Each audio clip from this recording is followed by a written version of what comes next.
guys, what's going on? It is Ash here coming at you today talking about how to adjust on the fly with HGHB at Town Hall 9. So before we get into the replays today, it's all going to be about when things go wrong during an attack, how to recover and still pull off the 3-star at Town Hall 9. Some points of emphasis here are establishing the funnel, obviously of utmost importance here. Number 2 is the importance of baby dragons. I love baby dragons for establishing the funnel, especially at Town Hall 9. And number 3, you need to ID those giant bombs. Very, very important for the back-end hogs. And number 4, patience on hog deployment. Throughout this episode, we'll cover many more strategy focuses throughout 3 replays here. So the first one's going to be how to deal with a walking queen on this attack here by Hercules. All these attacks, by the way, are coming from an arranged scrim between Elite Academy and Ateam 2. A very, very close and exciting war. I have a lot of replays to bring you guys from this war. But you can see that Hercules here, he deployed his kill squad a little bit early here. The funnel wasn't totally established, and with these attacks, as you saw on the screen, time is often on your side. You're not going to run out of time very often with these attacks. So consider dropping a rage for a jump spell, especially when engaging the queen from the far side of the base. Now, usually I advise attackers bring 2 rage, 2 heal on these attacks, but you never want a queen. This might not be the best example for it, but you don't want a queen perched on the other side, on the far side of a wall, firing at your targets without a jump spell to access her compartment. So strategy focus, setting a pick. So what do I mean by that? Basically, use your giants, wait, hold off, be patient on your hogs, and see where your giants go. Your giants are going to be alive the entire raid more than likely with the healers on them. So what you want to do is wait to see what direction your giants head, and then use them as a distraction, aka a pick, for you basketball fans out there, and then decide where to deploy your hogs so that they don't have to engage as many defenses as they would otherwise. Now, this next tip is very, very important. You're more often than not going to use your heal spells more liberally and earlier in the hog deployment in the back end portion of this raid than you would normally in a go-va-ho or a go-ho attack.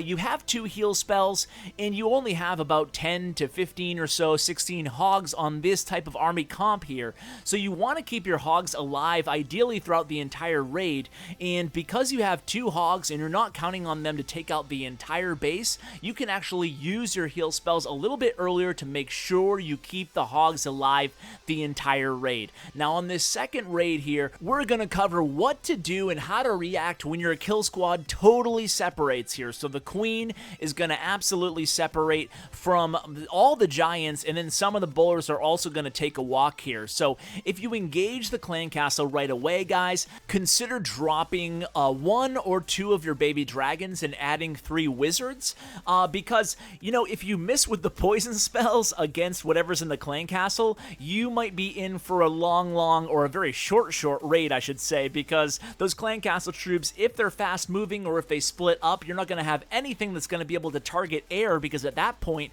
all you have on the map is your giants and your healers and your baby dragon if you bring those. So when you have some wizards, you can rage them up, drop your poisons, and you should be fine. Now, here's where the split happens. You can see the giants are kind of chilling in the middle of the base at this point. The queen luckily has 1 healer on her over there, but she's with the king heading kind of towards 9 o'clock over there.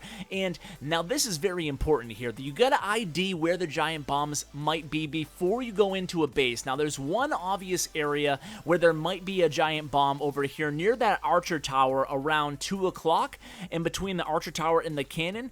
Other than that, the coast is pretty clear here for Magoo's to go ahead and start deploying his hogs. And what he's going to do is he's going to pre-place a heal spell right in that giant bomb location, and that should be able to mitigate the damage done by the giant bomb to those hogs, obviously. So the queen at this point has, there's the giant bomb, and there we go. The heal spell will heal them all back up, trickling in the rest of the hogs there. These hogs are going to do a lot of the heavy lifting in this raid raid here, and you can see, as I was starting to say earlier, the queen is actually fully recovered at this point. He didn't panic, he didn't use her royal cloak ability, he was able to manage her health, and it's going to work out really well. The king is kind of stuck in the south, but look at this. The hogs pretty much take out the entire base. Obviously, a very smart attacker here was able to adjust on the fly again.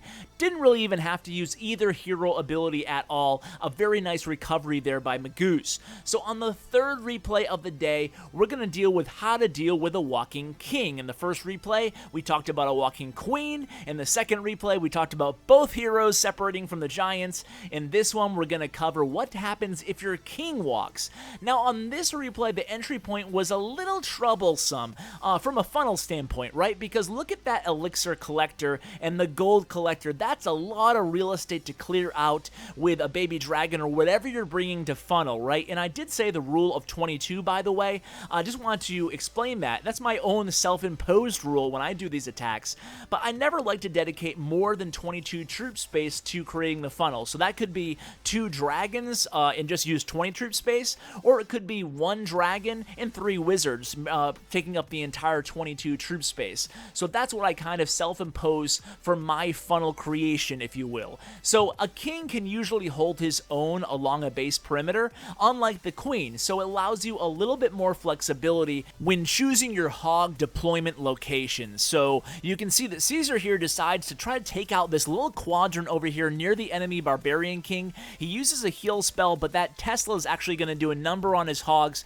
although he does clear out, I think, 3 or 4 defenses there, and then deploys his wizard to start working on that gold storage, which he knows is going to be probably near where the raid ends up ending. So here, Caesar does a really good job of covering one of the first strategy tips we discussed in today's video, and that's being patient. He's very patient right now. He has not deployed the rest of his 6 hogs. He has not used his hero abilities. He's still sitting on a heal spell. Now he waits till that wizard tower locks onto his king and his bowlers, and then he trickles in the hogs, uses his last heal spell, and that's going to be all he needs to convincingly 3-star this base. He's going to go ahead and pop both of his hero abilities in just a second here. I think this cannon's not going to go down, I don't think. Yeah, so the cannon's the only unit left, but like I said, he has both hero abilities. He has a couple bowlers alive, he has the healers on the queen, and he's going to pull it off. So all 3 of these attackers with low to mid-level heroes for Town Hall 9 did a great job adjusting on the fly. I hope you were able to pick up a tip or 2 in today's video next time one of your raids doesn't go exactly as planned. So guys, thanks so much for watching, and as always, take care, guys.